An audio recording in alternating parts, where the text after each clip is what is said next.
Hey y'all, hi. So first of all, versatility is as versatility does, meaning what's versatile for you will depend on how your wardrobe interacts with your lifestyle. And I have a whole video about how to match your wardrobe to your lifestyle, so I'll link that in the cards in case you haven't seen it. I'm offering you 5 highly versatile clothing items here with specific examples, and I've tried to make them relevant to a wide variety of situations, but what matters most is the critical thinking about use value that is embedded in this video, and I'm hoping that you can take that and apply it to your own life and your own shopping choices. If this is your first time watching my channel, then welcome. I'm Hannah. I'm a writer. I will link my book down below. And I also make these YouTube videos about aesthetics and consumerism. Subscribe if you like it, and let's get right into the meat of this video.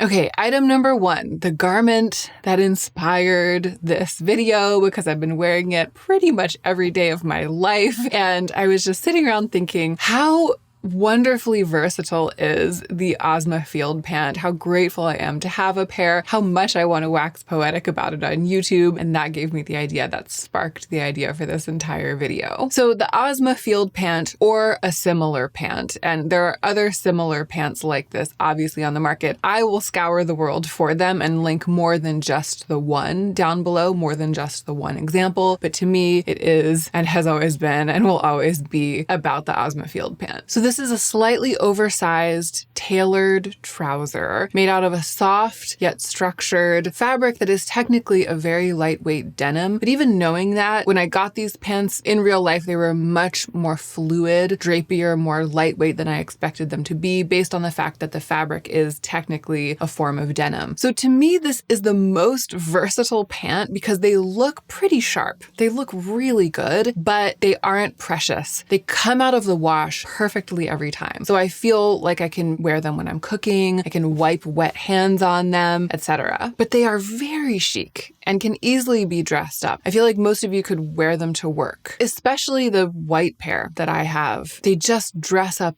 beautifully. I think of them as coffee shop chic, as like the level of formality. So if you have a very formal workplace, maybe not, but I think anything other than the most formal of workplace, yeah, like you look good at the coffee shop. Like you are at the coffee shop and you are probably there for a work meeting. That's what they look like, but you're not too overdressed to just be getting coffee. Essentially, these pants have all of the practical and casual qualities of a pair of jeans, but they can easily be spruced up to feel much more polished than a pair of jeans. So any pant that strikes that balance would fit this category. And you might already know of a pant like that. You might already have a pant like this. The other thing that makes the field pant super versatile is the fit. It's a high-waisted pant, but again, they're a little loose, a little oversized, so you can belt them up very, very high, or you can wear them loose and a little bit lower on the waist, depending on where you want the waistline to sit. And for me, that's often depending on which top I want to pair with the pant and how I want the edge of the top, like the hem of the shirt, to interact with the waistline of the pants. So they can come up high enough for me to wear pretty cropped tops without showing too much skin, but they also look really good with a shirt tucked in. The length of the leg is long enough to roll or leave unrolled, short enough and loose enough to work over a Chelsea boot, for example, but not awkwardly short. And I have quite long legs. I'm 5'9". They also have a ton of pockets. So super practical, versatile, simply the ideal pant. I think that the larger scale takeaway for this entire category, if you're looking for a pant like this, but if the field pant isn't the exact right fit for you, maybe based on your budget or your lifestyle, the lesson here, the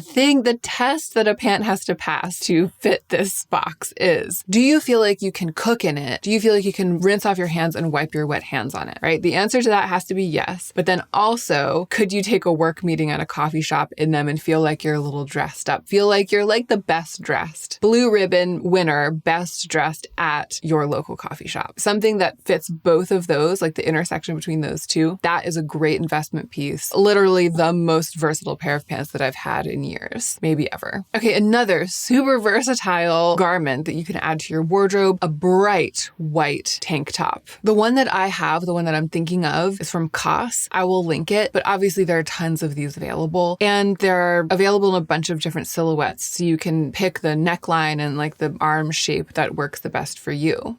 I'll do the research and I will link a bunch of them. And, I'll do the research and I'll link a bunch of them that seem to be pretty sturdy, pretty high quality. A brilliant white tank top. A tank seems like it would be casual, but this is so good. A bright white tank top is so good when it's dressed up with some jewelry, maybe a really nice pair of trousers, a kitten heel or a high heel, a red lip, etc. The white tank, I feel, can just be the ultimate in effortless chic when it's dressed up. But of course, it doesn't feel too nice to just wear casually around the house or when you're getting together informally with friends. So if you're buying one of these for versatility, the key is, first of all, to buy one that is nice enough, that's high quality enough to have that sharpness and to retain that sharpness over time, and then to take good care of it so that it does retain that sharpness over time. For it to be versatile, it is absolutely essential to keep it bright white. And in order to do that, you have to only ever wash it with other things that are also white, truly white. So not throwing like a gray thing in there because it's pretty light, not washing like lights together with light colors like light green. It will very quickly lose that sharpness, that kind of blazing, beautiful, brilliant quality that makes it something that you can dress up, that makes it something that can be a serve. If you wash your brilliant white tank top with a light green sock, it will no longer be a serve. You heard it here first. Actually, you maybe not. You may have heard it before. But when you're dangling that green sock over the washing machine about to drop it in with your white clothes, you're going to remember me saying this. It will no longer be a serve. And of course, keep it from fraying, keep it from becoming misshapen, keep the hems from getting all twisted up by lying it flat to dry or hanging it to dry on a clothesline instead of putting it in the dryer. If you put it in the dryer, it will no longer be a serve. This is making me think that I vaguely remember besmirching white tank tops in a video last year. Do you remember that? Besmirching them as a trend in a video about fashion trends. And now here I am singing the praises of the white tank because I got that one from COS and I absolutely love it. And I've been so excited by how much I can polish it up and how sleek I feel when I wear it, especially in a slightly fancier way. But I'm always just throwing it on to wear around the house. I think in that other video, I was besmirching them as like an of the moment trend. I was besmirching the white tank as something that felt like a disposable trend and therefore like disposable objects of fashion. Because if you get a cheaply made one, it is going to dissolve like a tissue and it is going to feel like a piece of garbage after just a couple wears and washes. But if you get a really good one and take care of it, as I've learned, it can be timeless and very versatile. Okay, next up, the Eileen Fisher handkerchief hem linen shirt, or any linen shirt, obviously. I mean, these are absolutely everywhere and at various price points, and it's something that you can definitely thrift. I lucked out and got this Eileen Fisher shirt at a thrift shop, this specific one. It's so phenomenal that I have for a long time been considering buying it full price from Eileen Fisher in black. I have it in white, which I think is the best color for a slightly oversized linen shirt, but black is close on the heels of white, and I've been mooning after that black Eileen Fisher shirt for, I don't know, like 2 years now. I also have a thrifted one from Joss A. Bank that is amazing.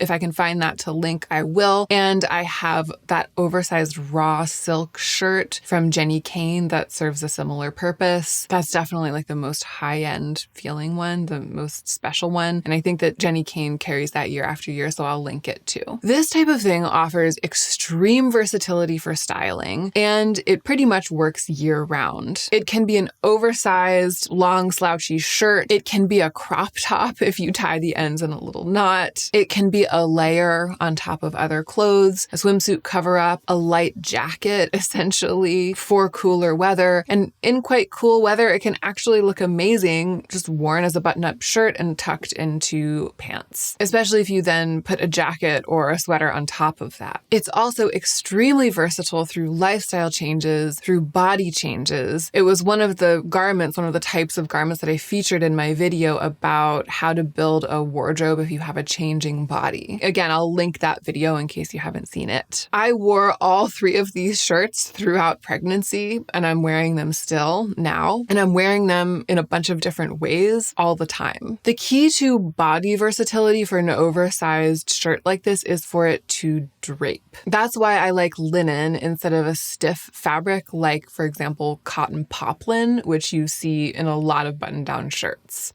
In fact, I have a fourth oversized white button-down, an incredibly beautiful oversized shirt in cotton poplin that I thought that I would like most of all because of the design, because of the styling, but I actually wear it the least of all four of these because it's made out of cotton poplin. It doesn't have that same drape. The linen fabric is the key to success for this one. Okay, another super versatile item that you can add to your wardrobe is a lug-soled Chelsea boot. I hope that this one doesn't age badly because lug-soled Chelsea boots are everywhere right now and have been for a couple of seasons, which actually makes them exciting to recommend because you can find something like this that will work with the same type of versatility as the pair that I have, like anywhere and at a whole bunch of different price points. Though of course for shoes, I recommend investing in the best pair that you can, the best pair that you can afford, because a well-built pair of shoes cares for your feet and can last for years, and a poorly built pair of shoes can harm your body and will fall apart in a season. The stakes are relatively high, or like there's a relatively broad spectrum of what could happen when it comes to the choice you make when you invest in or don't invest in shoes. Anyway, I bought this pair of Grenson boots during Black Friday. I think it was like 2.5 years ago at this point. And what has blown me away is how versatile they are. Unexpectedly versatile. Of course, they're great for everyday looks, you know, wearing them with a pair of jeans, leggings, casual pants, but they look surprisingly amazing with skirts and dresses, and surprisingly appropriate with upscale, polished outfits for dining out at a nice restaurant, for example. They work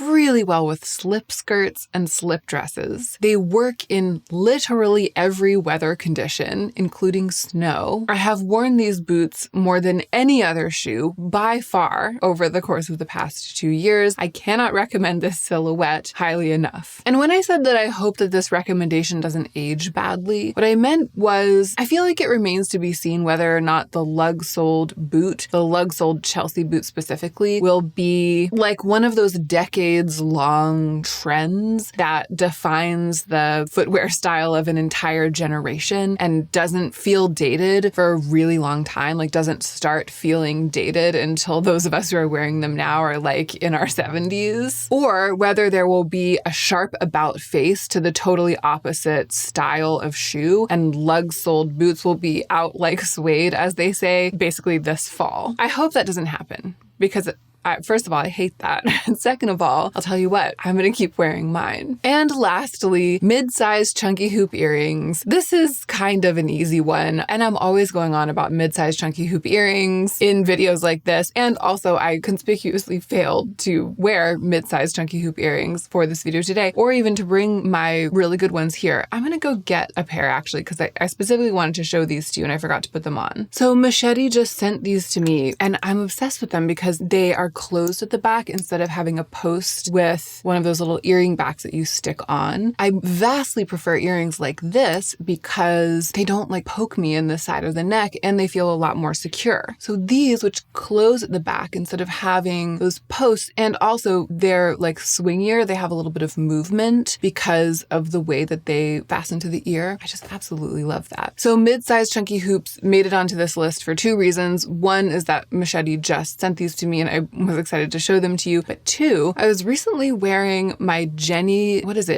Bird tome hoops. You know, they have this like rounded look that looks kind of like a balloon animal. You know what I mean? Like the shape of a balloon animal. Really cool sculptural, and they have that matching ear cuff. I was recently wearing them to film a video, and then I just kept the look on for the whole rest of the day, including the earrings. And later that day, Joe took a video of me playing with a baby. Like I was just sitting on a chair, like laughing with him, playing with him, and Joe took a quick video. And when I watched the video back, I was like, wow, the earrings just make such a big difference. It ended up this beautiful little video. And you know, I don't look that great usually in just like home videos like that. I'm like, And this one, it was just like beautiful. And it was because I was wearing those earrings, but because they're mid-sized, because they are unobtrusive, I felt like I didn't need to take them off right after I had finished filming. They didn't feel like they were weighing me down or that they were going to get in the way over the course of the day. So I've recently just been appreciating the versatility of this style of hoop and felt like they deserved a place on this list. And wow, I really should have had them on the whole video. That's it. Those are 5 super versatile clothing items, types of clothing items that I think it makes sense to add to your wardrobe if you're looking to add a thing like that, right? If you're in the market for a new pair of earrings and you don't have a pair of chunky mid-size hoops, if you're in the market for a pair of pants and you don't have something that you can wipe your hands on and also wear to the coffee shop, versatility is such a smart principle to use as a lens when you are trying to decide what to buy and what to wear. It's like the gift that keeps on giving, you know? And gosh, these days, it has been the quality that I appreciate the most in the things that I love to wear. I hope you enjoyed this video. Thank you so much for being here as always. And don't forget to take extra good care of yourself so that you can be the most effective version of yourself as you do your work in the world.